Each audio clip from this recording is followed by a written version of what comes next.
This was the year we were going to start to enjoy life, and then I get sick, and so I have to realize that every day given to me is a blessing, and that I appreciate the time given to me.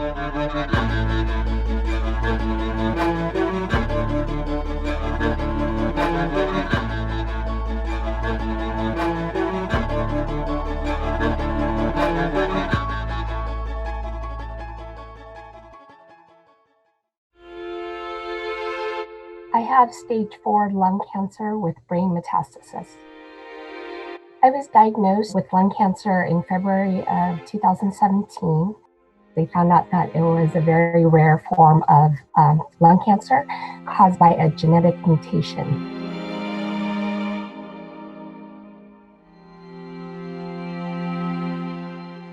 I have a son, Aiden, who is 8 years old, and I have a daughter, Kylie, who is almost turning 5. They both call it the cancer, and they know when I've had a scan. So we do keep them really involved and as informed as possible.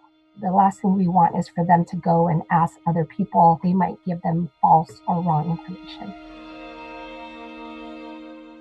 I am a full-time stay-at-home mom. I have 3 kids, and my son, who's my youngest, he was diagnosed with mastocytosis in January of this year.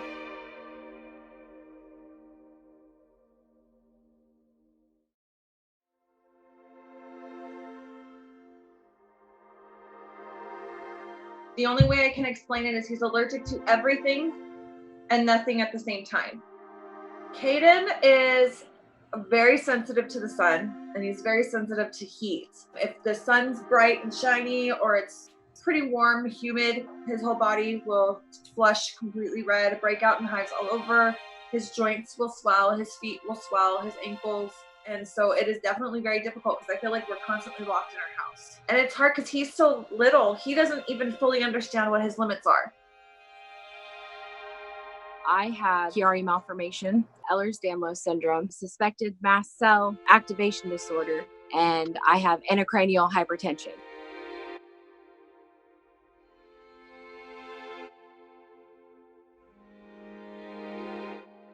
I have 3 children. My oldest, Alex, is 15. My youngest daughter is 12. Her name is Abby. And my son, his name is Nicholas, and he is 8. My oldest daughter had been complaining of headaches. Her neurologist at the children's hospital was like, let's get an MRI and see what's going on.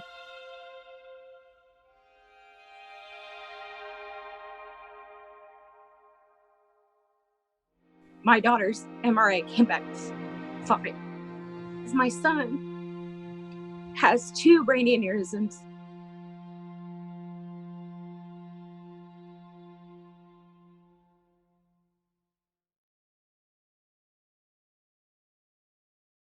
I have a lot of guilt.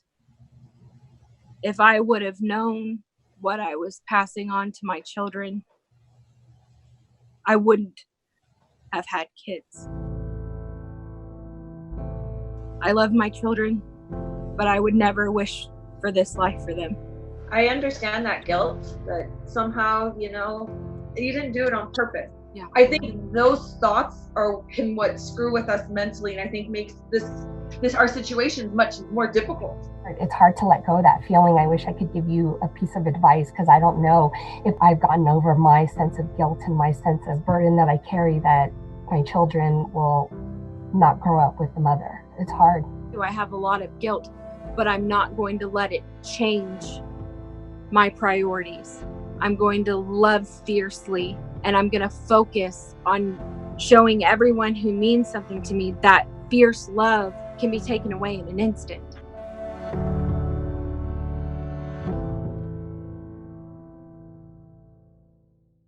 I've started creating videos so that they have a little piece of me at different milestones in their life. So I've made one for the day that my daughter first gets her period. And I've made one for the time that I thought I would take my son to pick out his corsage. for his prom. And the day my daughter gets married or has her first child or different milestones, I felt they would need their mom for, in case, God forbid, that I'm not there, but that I plan on right now being there for. These are just like just in case. That's been really important to me, and it helps me cope and helps me find purpose.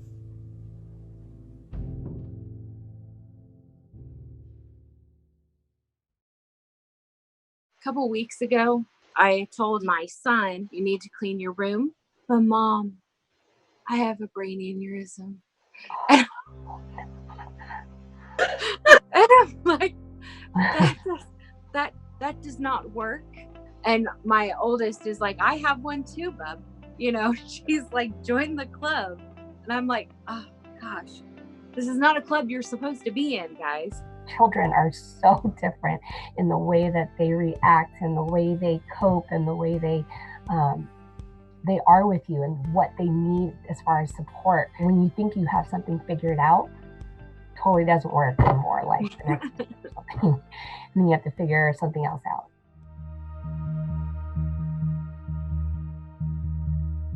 I think the hardest part for me is balancing everything, because I don't have the health issues.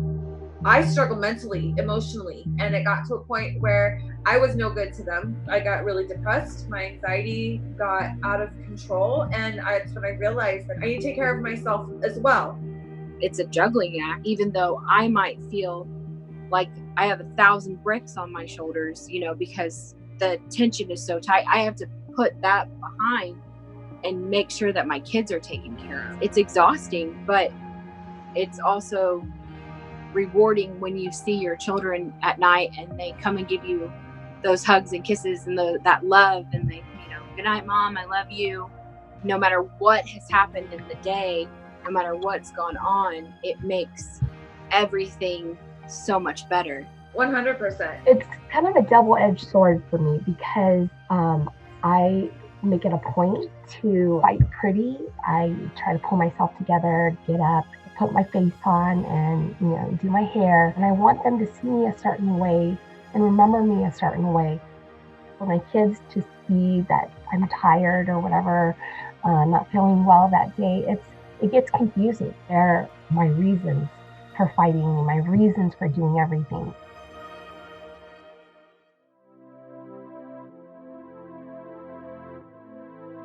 All three of our stories, they're all completely different, but yet I feel like we all kind of get each other because we all kind of live in that same world, you know? I just want to commend you for following that intuition and being that advocate for your son and being that strong mother for your other children. I mean, it just shows me what strength is. And Donna, oh my goodness, you give me hope, because if you can do it, I can try to do it. Listening to your guys' stories, it gives me a strength renewed. I have to remind myself, and I think for you two ladies, like, how amazing you guys are, and like, give ourselves some credit for like an A for effort. I mean, at least, you know what I mean? It's not a perfect way to do it, but it's the way that we're able to do it. They're gonna know. They're gonna know that, you know, we do it for them.